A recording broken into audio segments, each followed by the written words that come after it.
bersama Datuk Umar Nur Adam, Presiden Laskar Cyber Malaysia, bekas Ahli Majlis Kerja Tertinggi UMNO Malaysia.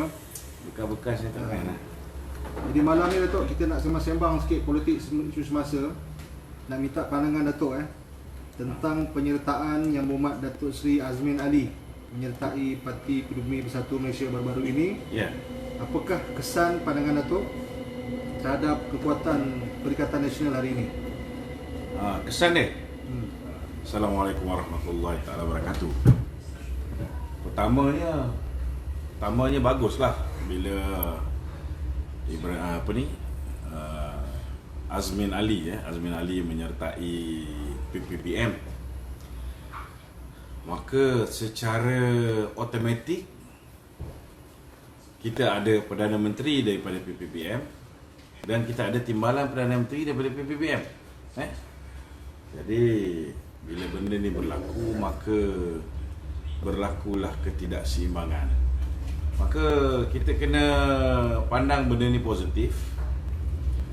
Positifnya ialah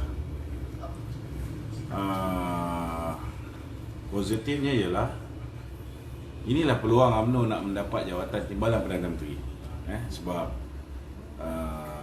Azmin Ali sudah tidak layak untuk menjadi timbalan Perdana Menteri.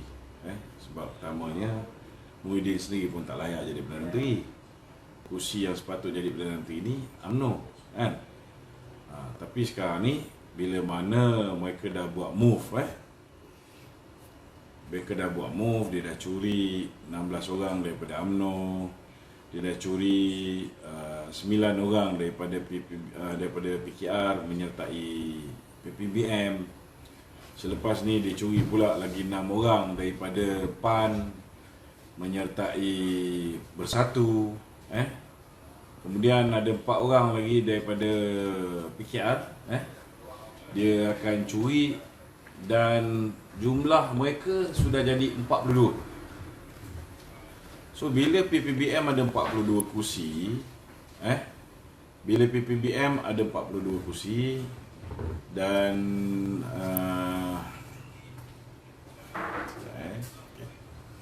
bila PPBM ada 42 kursi, secara automatik walaupun UMNO ada rakan kongsi dia MCA 2 kursi dan MIC 1 kursi, ada 42, tetapi PPBM akan jadi parti dalam komponen Perikatan Nasional. Walaupun hakikatnya Zahid boleh goreng kata tak ada Perikatan Nasional dan sebagainya, tapi sudah ada kerjasama, di antara Zahid dengan PAS dengan Muhyiddin. Cuma dia nak ngakal orang UMNO ni, dia tak cakap lah UMNO ni masuk Perikatan Nasional, kan? Cuma UMNO sudah pasti tidak akan bertanding di kerusi yang digadai kepada PPBM. Jadi bila Azmin masuk ni, maknanya ke arah PPBM mendapat kedudukan terbesar, dia layak untuk menjadi Perdana Menteri secara hakiki. Sebelum ni tak layak sebab dia hanya ada berapa kursi. Jumlah kursi UMNO lebih daripada jumlah kursi PPBM. Tapi selepas ni mereka secara automatik akan layak menjadi Perdana Menteri. Cuma bila Perdana Menteri datangnya daripada Bersatu, maka sewajarnya timbalan Perdana Menteri datang daripada parti kedua, iaitu UMNO. Cuma sepatutnya yang menjadi timbalan Perdana Menteri ialah Datuk Zahid Hamidi, kan? Tapi saya rasa Muhyiddin pun tak bagi Datuk Zahid ni. Dia pun bakal kena kencing dengan Muhyiddin. So dia sepatutnya bagi kepada Tok Mat, kerana Tok Mat ialah timbalan Presiden UMNO. Tapi Tok Mat pun saya rasa tak akan dapat jawatan timbalan Perdana Menteri ni. Jadi orang yang next in line ialah Ismail Sabri, kan? Tapi saya rasa Ismail Sabri pun akan kena kencing juga. So akhir sekali dia akan ambil geng-geng semburit jugalah. Hisham Mudin jugalah yang akan jadi timbalan Perdana Menteri. Inilah senario dia. Bila mana Azmin Ali menjadi ahli PPBM dan selepas ni akan menjadi naib presiden kepada PPBM yang akan dilantik oleh Tan Sri Muhyiddin. Maka bersiap sedialah orang-orang yang tak dengar kita punya nasihat jangan kerjasama dengan PPBM ni kan. Bersiap sedialah untuk mempertahankan tokoh semburit negara ni sebagai kepimpinan muafakat nasional. Itu dia. Okey. Okey. Ada soalan lain? Soalan kedua tu berhubung kepada penyertaan Azmin Ali dalam Parti Bersatu. Kuat sikit. Tiba-tiba baru-baru ini parti MIC tarik diri daripada Perikatan Nasional. Adakah ianya berpunca daripada penyertaan Parti Bersatu YB Azmin Ali yang turut disertai oleh Timbalan Menteri Belia Persekutuan yang datang daripada bukan bangsa Melayu, ataupun kerana semangat kerjasama MIC dengan UMNO dan Barisan Nasional? Apa pandangan Dato'? Pada pandangan saya, bila mereka menubuhkan Perikatan Nasional secara senyap-senyap, sepatutnya semua presiden parti mestilah menjadi jawatan kursi penaja. Tapi dia ambil Sivaraj kan, bekas ketua pemuda, menjadi penaja kan. Jadi saya pun tak nampaklah sama ada Sivaraj sudah merujuk kepada Presiden MIC ataupun tidak. Saya tak pasti kan. Tetapi yang pasti saya menyokong penuh tindakan Tan Sri Vicky yang telah bagi saya bersolidariti bersama dengan UMNO untuk tidak menyertai Perikatan Nasional. Cuma rakyat di bawah ni kita faham rakyat di bawah ni tak nak UMNO BN menyertai sebarang pakatan dengan PPBM.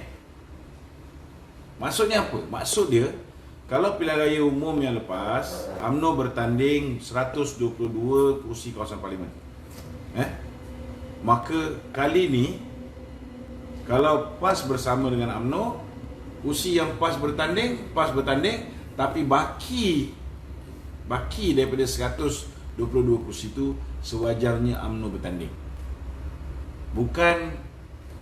Bukan sandiwara yang dibuat oleh mereka ni. Mereka kata UMNO hanya kerjasama dengan Muafakat Nasional, dalam tu ada PAS, tapi PAS bekerjasama dengan Perikatan Nasional.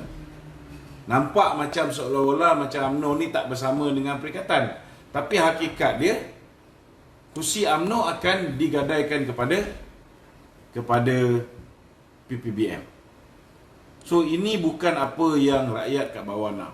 Rakyat kat bawah hari ini nak supaya dalam pilihan raya akan datang semua kursi-kursi 222 kawasan parlimen, kalau Sarawak kita serahkan kepada GPS, kalau di Semenanjung dan Sabah hanya BN yang bertanding bersama dengan PAS. BN tu dalam dia ada UMNO, PBRS, MCA, MIC dan PAS. 5 parti je. Ini apa yang rakyat nak lihat. Tapi kalaulah diagihkan kursi, ada kursi yang dikosongkan untuk Perikatan Nasional daripada Bersatu bertanding, maknanya dalam erti kata lain, walaupun dia depan kita, dia cakap tidak ada kerjasama dengan PPBM, tetapi hakikat dia memang ada.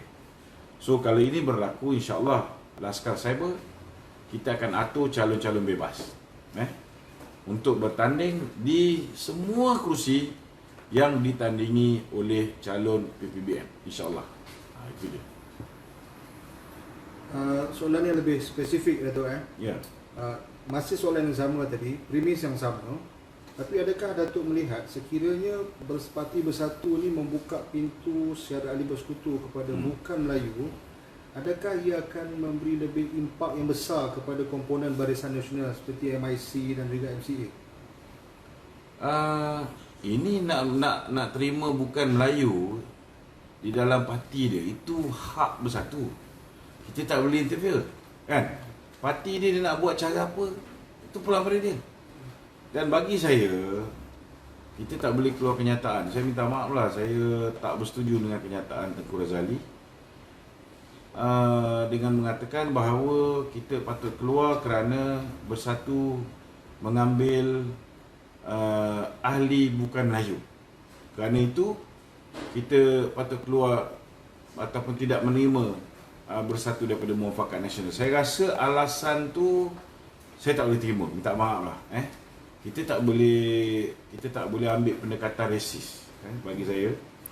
Kerana saya berpandangan bahawa hak untuk membuka keahlian kepada mana-mana kaum itu terpulang kepada parti tersebut. Kan? Kalau kita komplain bersatu nak ambil ahli daripada contohnya macam ahli Parlimen Segamat untuk menjadi ahli dia, kan? Sebenarnya mereka hanya memperbodohkan ahli mereka sendiri. Sebab nama parti dia ada perkataan pribumi. Jadi mana datang Sentara ni jadi pribumi, kan? Itu masalah dia, kan? Tetapi kita tak boleh keluar daripada Pakatan Muafakat Nasional ataupun menolak bersatu semata-mata kerana mereka membuka keahlian kepada bukan Melayu. Ini tak boleh. Nampak kita ni seolah-olah macam resis lah, kan? Dan kita kena tahu juga, dalam masa yang sama kita berada di dalam Muafakat Nasional bersama PAS. PAS ada Dewan Perhimpunan bukan Islam dia. Ada India, ada Cina. So macam mana kita boleh terima PAS yang ada India, ada Cina dalam Dewan Himpunan bukan Islam dia, tapi kita tak boleh terima bersatu? Yang itu saya tak berapa setuju. Bagi saya itu hak bersatu, pulanglah, kan? Kalau saya pun saya cakap terus terang, kan, kita tak boleh salahkan bersatu, kita patut salahkan BN. Kenapa sehingga hari ini BN duk sembang kata nak buka keahlian dia secara langsung, orang yang nak menyampah dengan UMNO ni, tapi dia masih nak sokong BN, betul tak? Buka keahlian direct membership. Ini dah sembang lama dah ni, Zahid dah sembang lama, tapi tak buat. Betul tak? Orang ada yang tak bersetuju dengan MIC, tak bersetuju dengan MCA, tapi dia tetap setia dengan BN. Maka bukalah keahlian kepada direct membership. Jadi kita tak boleh salahkan bersatu. Itu hak bersatu, dia nak ambil bukan Melayu sebagai member dia. Okey. Okay, Tok, ni satu soalan yang luar dari konteks Muafakat Nasional atau Perikatan Nasional.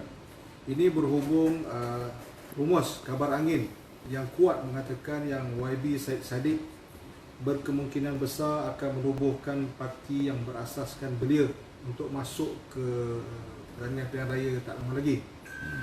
Apakah pandangan Datuk tentang perkara ini? Adakah ia akan memberi kesan besar kepada Barisan Nasional? Ya, saya tujukan pada Barisan Nasional dulu, ya.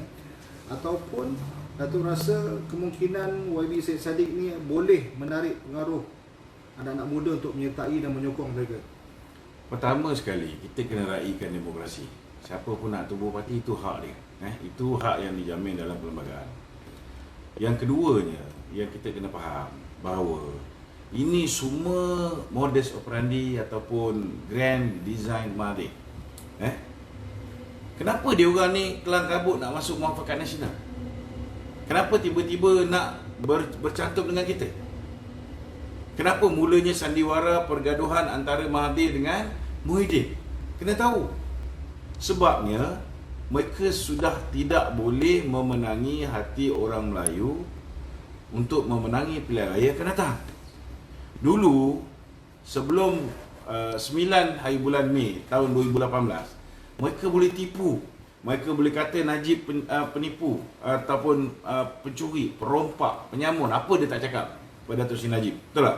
Mereka boleh kata Datin Sri Rosmah itu, Datin Sri Rosmah ini. Mereka boleh kata GST ni membunuh rakyat, mencekik darah dan sebagainya. Mereka boleh kata bahawa ekonomi Malaysia ni nak bankrupt. Mereka boleh kata bahawa kita ni menuju ke arah kehancuran. Macam-macam mereka boleh cakap, tetapi pada ketika itu ramai yang tidak membuat research untuk mengetahui perkara duduk sebenar. Maka ramai yang termakan dengan fitnah-fitnah ni. Tapi malangnya, kita kena faham, selepas 22 bulan mereka diberi peluang untuk memerintah negara, it took them 61 years untuk jatuhkan BN. Tetapi dalam tempoh 6 bulan pertama je Mahathir menjadi Perdana Menteri, dia telah berjaya membuat rakyat Malaysia membenci dirinya dan Pakatan Harapan. Jadi mereka tahu bahawa untuk menang pilihan raya yang ke-15, no way dia boleh menang. Jadi itu sebab Mahathir rancang benda ni. Nampak seolah-olah dia bergaduh dengan Muhyiddin dan dia hantar Muhyiddin masuk ke dalam Barisan Nasional. So bila Muhyiddin dah masuk ke dalam Perikatan Nasional, masuk ke dalam Perikatan Nasional, bekerjasama dengan UMNO, bekerjasama dengan PAS. Jadi semua beban, keburukan, kebobrokan Pakatan Harapan, akhirnya kita terpaksa kongsi. Kita terpaksa sama-sama bertanggungjawab. Dan ini menyebabkan sifat benci pada Azmin Ali, sifat benci kepada penyelewengan yang dilakukan oleh Muhyiddin dulu, oleh menteri-menteri Pakatan Harapan, semua tu akan terpalit kepada UMNO dan juga PAS sekali. UMNO dan juga PAS. Okey. Bila masuk pilihan raya, mereka dah berjaya menghantar satu kumpulan yang besar untuk merintis jalan bagi mendapatkan undi Melayu melalui muafakat bersama UMNO dan PAS. Ini satu grup dah cover. Satu grup dah cover. Di sini saja Bersatu boleh dapat bertanding lebih kurang dalam 58 hingga 60 kursi untuk pilihan raya akan datang. Kalau the best case scenario, mungkin mereka boleh menang 40 kursi. The best case scenario. Worst case scenario pun takkanlah tak boleh menang 20 kursi. Betul tak? Walaupun pada hakikat ni, kalau tengok orang benci pada mereka ni, mungkin silap-silap 3 kursi je menang. Tetapi kita kena katakanlah mereka boleh dapat 20 ke 30 kursi. Okay. Kemudian Mahathir, apa peranan yang Mahathir main? Kenapa kena tubuhkan pejuang? Supaya mereka juga akhirnya boleh mewujudkan satu kumpulan yang boleh menarik golongan atas pagar. Orang yang dah menyampah dengan Perikatan Nasional, dah geram juga dengan UMNO, dengan PAS, so satu golongan lagi, orang yang tak boleh menerima Perikatan Nasional, PH. PH tak boleh terima, PN dia tak boleh terima, BN dia tak boleh terima. Maka golongan Mahathir ni, Mahathir, Mazli Capang dan sebagainya ni, mereka akan cover kumpulan ni. Tapi ada juga kumpulan yang liberal sikit, kumpulan liberal sikit, kumpulan anak muda. Kalau misalnya itu hari Syed Saddiq mengambil keputusan untuk bersama dengan pejuang, maka mereka akan hilang kumpulan ni. Kumpulan yang dah serik dan dah tak boleh percaya dengan Mahathir ni, mereka akan hilang. Itu sebabnya Syed Saddiq buat satu lagi parti. Tapi percaya cakap saya, mungkin melalui kerjasama dengan UMNO dan PAS, Bersatu boleh dapat lebih kurang 40 kursi. Katalah mungkin taklah sebanyak tu lah, kata 30 kursi lah. Katalah Mahathir boleh dapat dalam 7 kursi. Syed Saddiq boleh dapat lagi 3 kursi. Maka mereka ada 40.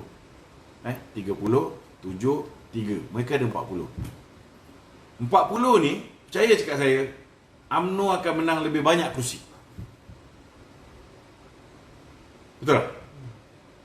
Tapi sekiranya ketika itu UMNO mahu jadi Perdana Menteri, disebab tak dengar cakap ni, patutnya bertanding 122 kursi, tolak yang kursi nak dibagi pada PAS, yang lain semua bertanding, tapi mereka ambil kursi UMNO ni bagi kat Bersatu.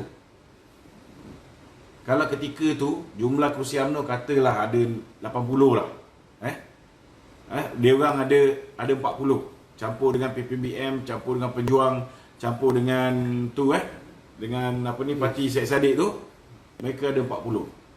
Agak-agak lah kalau UMNO tak bagi Muhyiddin jadi Perdana Menteri balik, ke mana kumpulan Muhyiddin ni akan pergi? Mereka akan menyatu bersama dengan Mahathir yang 7. Dia akan menyatu bersama 3 orang mungkin yang dibawa oleh kelompok Syed Saddiq tadi, dan akhirnya mereka akan kembali bersama dengan DAP. Yang ini yang ramai tak faham. Itu sebabnya saya cakap terus terang, kita tak boleh buat perjanjian dengan syaitan. Sebab mungkin awal-awal tu syaitan tu akan bagi kita apa kita nak, tapi last sekali dia akan makan darah kita balik. Ini pasti. Itu je. Okey, Dato'. Ya. Masih lagi dalam konteks soalan berkaitan dengan YB Syed Saddiq dengan parti baru ini. Ya. Sekiranya untuk kita mengekang ataupun menghalang pengaruh mereka, apa agaknya pandangan Datuk, khususnya pada pemuda UMNO, puteri UMNO, ya, yang perlu dilakukan baik pemuda MCA dan juga komponen kita yang Bagi lain? saya satu saja, untuk memastikan kita boleh halang benda ini berlaku, kita berpakat dengan PAS. Minta PAS buat pilihan. Saya yakin orang PAS ni yang kat bawah ni semua memang takkan bersama dengan bersatu, kan? Ramai pun frust juga bila tengok PAS macam ini, kan. Tapi sebenarnya ada 1-2 orang je, kan. Geng-geng Publica ni lah, kan.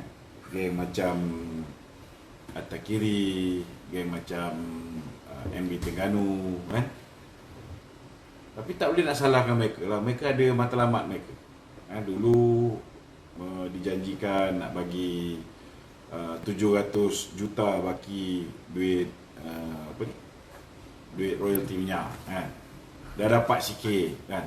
Tapi masih ada yang belum diterima sepenuhnya, kan. Kemudian ada beberapa dah jadi menteri, kan. Mungkin ada kerja-kerja yang dah diluluskan, belum dapat diproses apa semua. Yelah, nak bertanding ni mesti ada dana pilihan raya dan sebagainya. Kita faham ni. Kita faham. Cuma harapan kita last sekali bila berhadapan dengan pilihan raya umum nanti,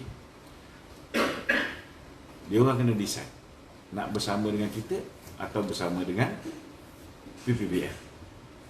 Bagi saya, sekiranya PAS mengambil keputusan untuk bersama dengan PPBM, UMNO sepatutnya berjalan bersendirian. Maknanya kalau misalnya PAS memutuskan nak bersama PPBM, kita bertanding balik semua 122 kursi yang kita bertanding dulu. Ini kena buat, kan? Memang betul kita tak boleh menang banyak, tetapi percayalah cakap saya, kita boleh menang lebih daripada 54 kursi yang kita menang pada pilihan raya umum yang ke-14. Sebab dikala kita difitnah, dikala presiden kita dihina, dikeji dengan pelbagai fitnah pun, busuk-busuk pun, daripada 122 kursi kita masih boleh menang 54 kursi. Saya kena faham ni.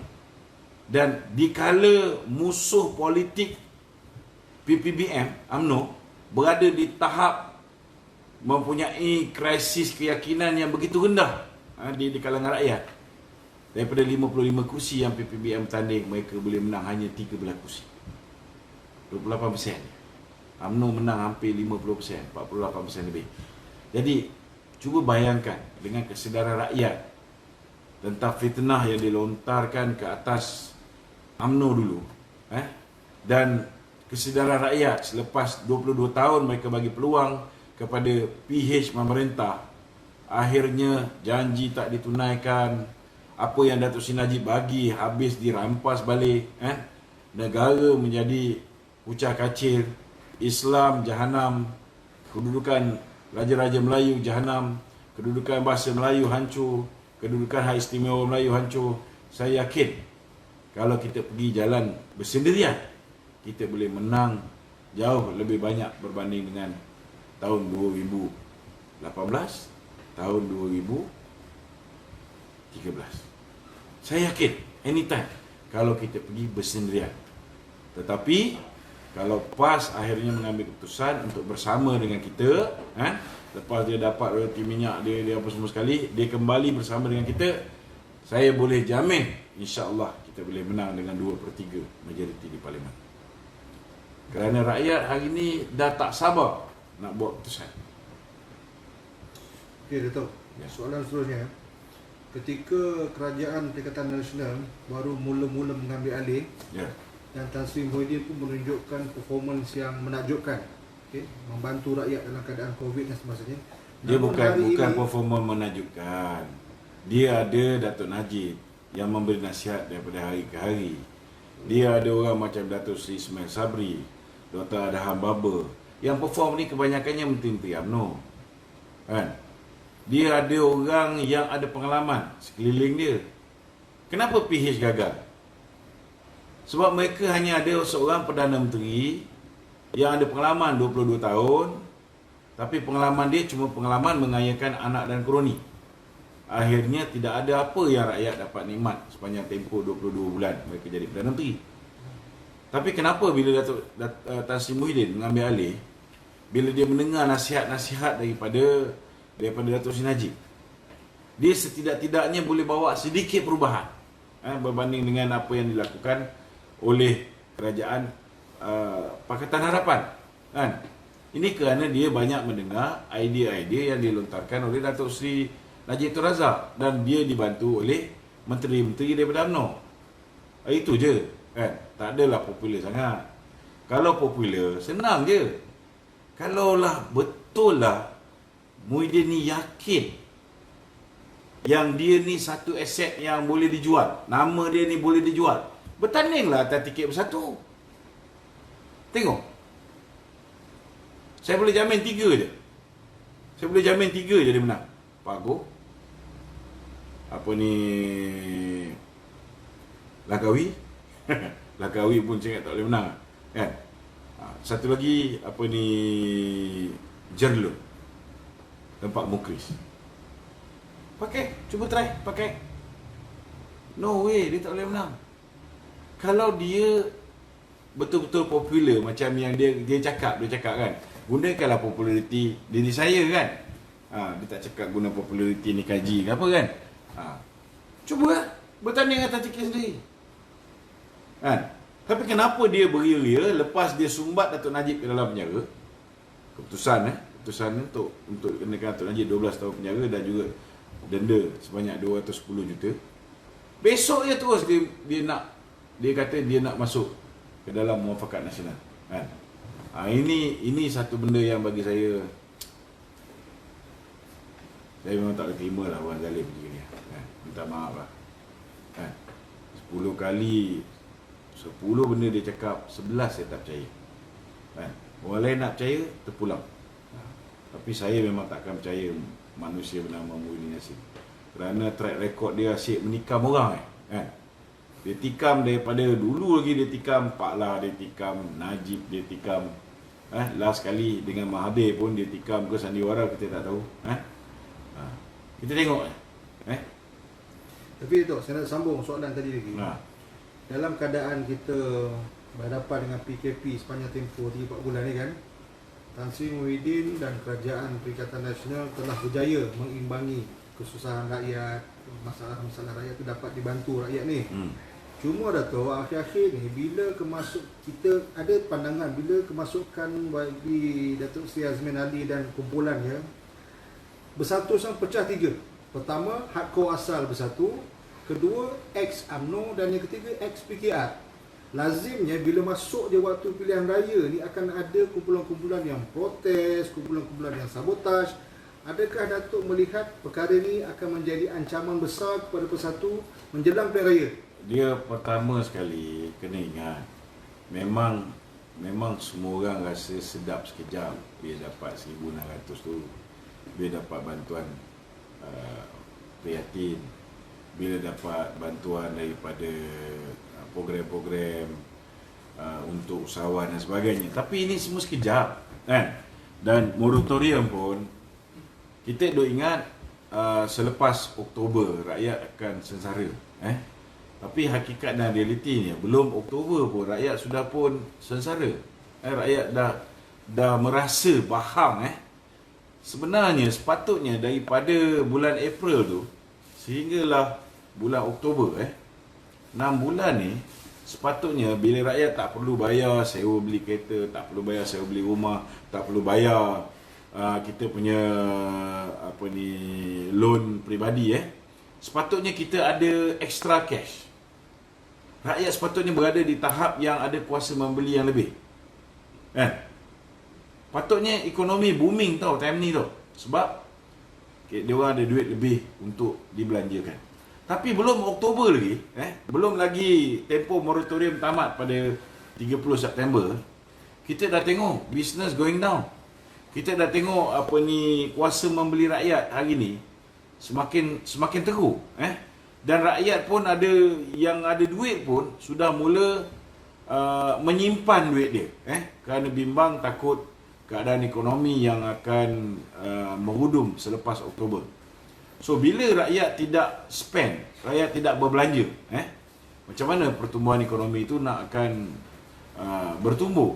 Dia akan merosot. Itu sebab walaupun Bank Dunia dan pakar-pakar ekonomi menjangkakan bahawa pertumbuhan ekonomi Malaysia akan merosot sekitar 11-12%, tetapi hakikat dia untuk suku yang kedua, kita telah merosot lebih daripada 16%, dan ini sangat-sangat menakutkan, sangat-sangat menakutkan, kerana belum pun tempoh moratorium itu tamat dan belum pun rakyat sepatutnya mula sengsara. Jadi kalau setakat pergaduhan dalaman dalam PPBM kerana kemasukan Azmin ni, itu normal lah, bagi saya normal. Kawan-kawan bersatu pun duk suruh saya tembak balik Azmin Ali ni kan. Kita nak cakap apa kan? Korang yang buat masuk. Macam mana korang nak tembak? Macam mana Muhyiddin nak ambil tindakan ke atas Azmin Ali? Dia hari ni pun tak layak jadi Perdana Menteri. Kerana untuk melayakkan seseorang menjadi Perdana Menteri, mesti sekurang-kurangnya mendapat sokongan 112 undi di Parlimen. Kalau nak ikutkan, Muhyiddin ni dah gugur dah daripada jadi Parlimen. Itu yang dia kelang kabut, pergi suruh orang sana orang sini, pergi beli wakil rakyat daripada PAN, lepas tu si Azmin pula buat kerja cuba nak curi lagi wakil rakyat daripada PKR. Kenapa? Kerana hari ini jelas bahawa Muhyiddin tidak mempunyai 112 MP bersama dengan dia. Dia sudah hilang keyakinan ahli parlimen. Dia tidak ada majoriti. Faham tak? Dia tidak ada majoriti. Sepatutnya hari ini dah terbubar dah parlimen, kan?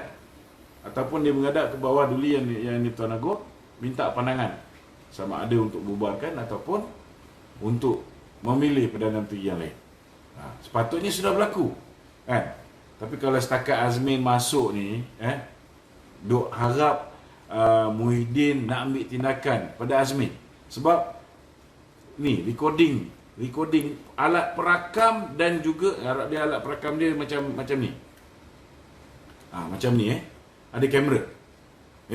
Alat perakam bersama dengan isi kandung dalam ni sudah pun diserahkan oleh pihak yang merakamkan tu kepada pihak polis. Dia letak dekat restoran Rebung.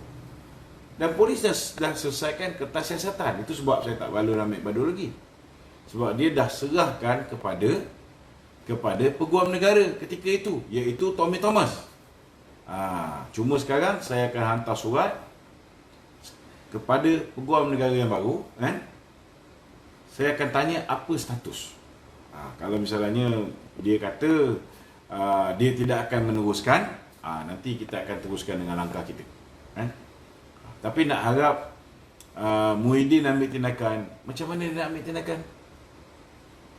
Dia tak boleh ambil tindakan pada Azmin, dia tak boleh ambil tindakan pada Zuraida. Keluarkanlah 101 projek yang dapat direct nego daripada Lim Guan Eng. Keluarkanlah. Akhirnya yang akan terpampang nama anak Mahathir, kan? Mukhlis Mahathir dapat berapa? Mozani Mahathir dapat lebih kurang 6 juta lebih direct nego, kan? Zuraida Kamarudin dapat hampir 200 lebih juta melalui pusat sisa peperjal, kan? Kemudian keluar pula Azmin Ali pun dapat juga, kan? Dan yang Lim Guan Eng sendiri cakap, Perdana Menteri pun dapat juga. So macam mana nak ambil tindakan?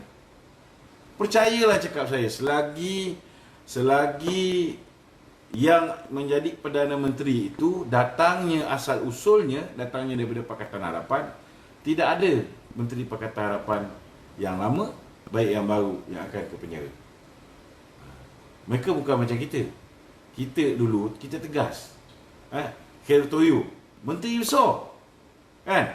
Walaupun kita masih memerintah, SPRM dulu di bawah kawalan kita, maknanya di bawah kerajaan Barisan Nasional ketika itu, tetapi menteri besar pun kena pergi penjara. Tapi apa jadi pada kes? Contohnya kes yang hampir sama dengan Khair Toyo, iaitu kes yang melibatkan kelulusan penukaran status tanah Magnificent Emblem. Dia luluskan, Lim Guan Eng luluskan tanah tu daripada tanah pertanian kepada tanah industri pembangunan. Kemudian sebuah rumah yang nilai dia 4.27 juta dijual below market price 2.8 million oleh Pang Likun, Board of Director Magnificent Emblem. So kalau Khair Toyo yang menteri besar pun kita penjarakan, tengok apa yang DAP buat. Bila dia dapat kuasa, dia terus lantik peguam kepada Lim Guan Eng sendiri, dan juga bekas peguam kepada Ching Ping, Ketua Komunis Melayu, untuk menjadi peguam negara. Kita tak tahu untuk apa. Rupa-rupanya untuk menggugurkan semua kes pemimpin Pakatan Harapan. Lim Guan Eng punya kes gugur, Pang Likun gugur, Sibarasa Rahsia gugur, Hasan Karim gugur. Kita kena ulang benda ni supaya rakyat sedar, rakyat tahu. Kan? Kita tengok ramai lagi. Semua kes-kes pemimpin Pakatan Harapan gugur. Yang tak ada kes macam Datuk Najib dah diputuskan. Orang yang masukkan tu memang niat jahat. Ni Faisal, dia masukkan lepas tu dia lari. Ni orang ni yang masukkan tu pun kau tak ambil keterangan dia. Orang yang bagi arahan Jolo pun kau tak ambil keterangan dia.